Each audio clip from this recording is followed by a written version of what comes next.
As a tidal wave of leaked material comes out of both IBM and Red Hat, I wanted to take a moment to talk about two pieces of leaked material that really don't fit anywhere else but are just too bizarre to not include, to not talk about. First, and I want to be clear that neither of these leaks that we're going to talk about now really reveal anything new about IBM. Right? We already know so much about their hiring practices thanks to all of the existing leaks. We already know about their crazy racist presentations and all sorts of stuff. So this isn't anything surprising, but it provides a certain level of color commentary. It provides a unique viewpoint into the daily lives of IBM employees, and it's just so quirky and weird. The first one is a flyer. This is a real piece of paper that was taped to the men's room bathroom at the IBM office in Sandy Springs, Georgia. It reads, "Amplify." Quote, "When you hear a woman at work being talked over, interrupted, or worse, having her ideas co-opted by someone else, speak up to help pass the mic back her way. Be an ally. The Culture Club." This is a real thing. So this was placed on the men's room bathroom door by the IBM Culture Club. Now here's the thing that got me about this. Not so much the message, but that when you're going to go potty, you got up from your desk and you're like, I need to use the John. And you walk towards the potty and then you get to the door and there's a sign there that says, "Hey, hold on, Haas. Wait a minute. I got to lecture you about how bad it is that you're a man first and how you need to help those weak little women." It's a really, really weird poster because it at once suggests to me that because this was just on the men's room door, nowhere else. So just the men's room door. And it says basically, "Hey men, you need to come to the rescue of women," right? So women are weak. That's what this flyer is suggesting. And at the same time, you are not a very good guy because clearly you guys are doing something mean to women. Think about that while you're going tinkle. What a weird thing to say. And I looked it up. So the Culture Club really is a real thing. That's a thing that exists within IBM. It is their culture club, and they want you to be an ally. The entire word ally here is all in caps, but I'm assuming they mean capital A ally, which we've talked about in the past means that you are fundamentally anti-white. That's what IBM and Red Hat have defined ally with a capital A to mean. Let's move on to another thing that I think is why do they want to lecture you before you go potty? Leave me alone when I'm going potty. All right, the Pause for Black Lives event. I want to showcase this for a second because it's so quirky. It's just so weird. Let's see. Here we go. I'm going to read this here. This is a post, and this is one of many posts about this event that has PowerPoint slides and everything to go with it. Today, Monday, at 1 p.m. Eastern, the Black something or other teamed together to host Pause for Black Lives, a moment of reflection in solidarity for the national strike for Black lives in remembrance of Black men and women who have died at the hands of police. In order to limit distractions and show your support for the event, please unplug by going offline and enabling your out of office within your email and Slack settings between 1 p.m. and 2 p.m. Eastern on July 20th. Okay, so the whole idea is particularly simple. So people are encouraged to go offline, right? To unplug. Essentially, effectively, it's a moment of silence, right? It's a 1 hour moment of silence for Black lives. Pause for Black lives. Now, what's interesting is people were encouraged to post online messages, a specific one in particular, to declare that they were in fact not online. The result was hilarious.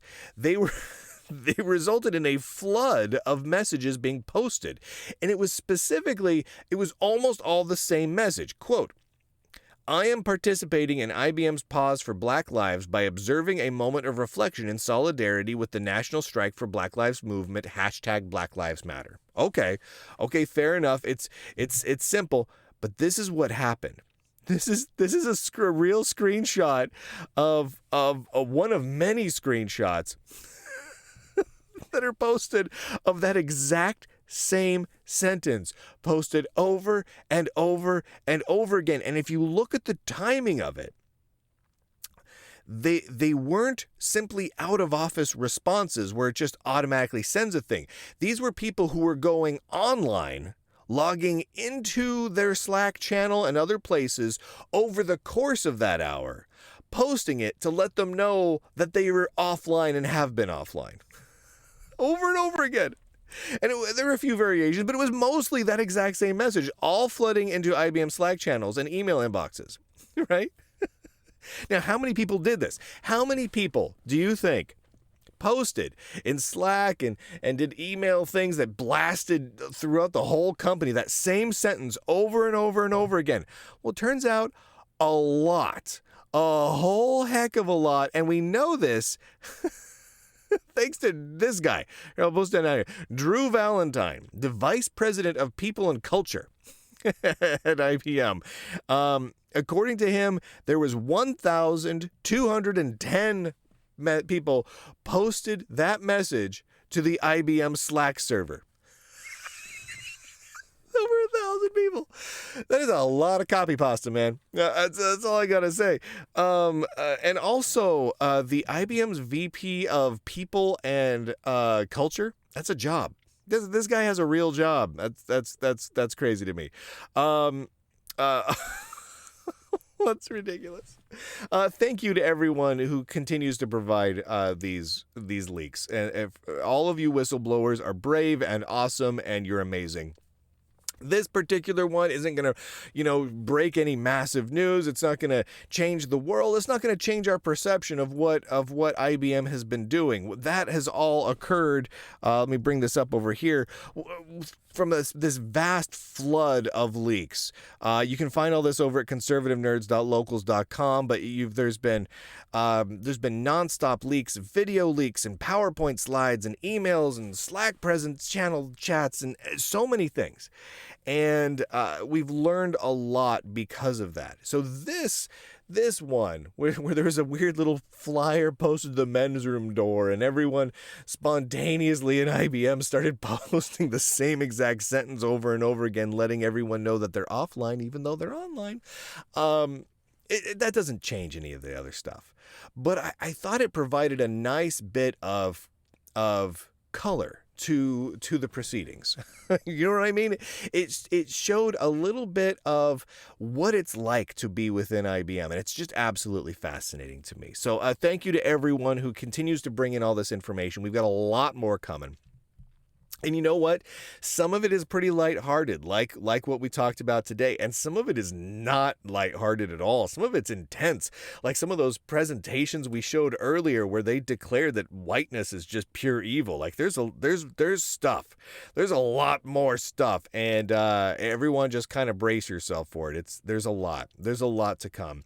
And it's not just IBM. It's not just Red Hat and IBM subsidiaries. It's other big tech companies and foundations as well. And again, I want to thank all the whistleblowers who are coming forth. I am incredibly impressed with all of you.